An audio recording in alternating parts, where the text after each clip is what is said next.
for more on the movements of the Harris team this afternoon. Nidia, what are we hearing from the Harris team? I understand it's not much at this hour, and we can expect, however, to hear from the vice president sometime later this afternoon.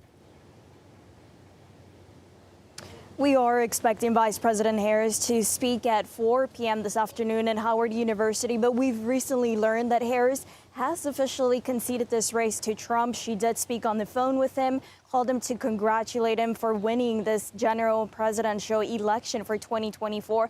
And according to a senior Harris aide, Harris also discussed the peaceful transfer of power and the importance of being a president for all Americans. This is based off of what we're hearing from the campaign. And in terms of what we're expecting tonight or later this afternoon, Harris will be conceding this race, and she will be addressing her supporters at her alma mater. This was a very important place for Harris. This symbolizes a place where she can officially come home. Of course, last night, this was the plan that Harris was initially scheduled to speak here. But of course, given the results, that no longer happened. Nidia, obviously, the Harris campaign, the Democrats have a lot of soul searching right now about what didn't work for them during this election. We also heard that the vice president has reached out to Trump, congratulating him. Do we know anything more about any of the conversations that are taking place behind closed doors? The campaign has been pretty quiet as of last night when there wasn't necessarily a positive outlook for them. But CBS News has obtained a letter from the campaign chair, Jen O'Malley-Dillon, that she sent to her campaign staff.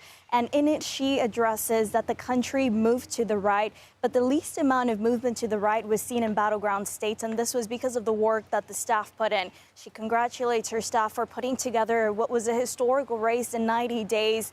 Mobilizing a lot of voters, and she says that the work here for them is only beginning to address the impacts of what a Trump presidency is going to bring to American voters. And this is the latest that we're hearing from the campaign. And of course, we expect as the days progress to learn more about what was going on behind the scenes, their take on the situation. But it's also important to recognize that the people working behind the scenes and with Harris's campaign, a lot of this is very, very personal to them. They've dedicated months, if not years, to building an infrastructure, to building a ground operation that was very extensive and large. We saw that many of staffers from the campaign side, official side, on Vice President Harris, they were out knocking doors themselves, trying to mobilize every single vote because they were well aware that this was going to come down to the margin of errors. And though they were not necessarily oblivious to the fact that this was going to be a very difficult and tight race, this is still personal for a lot of the campaign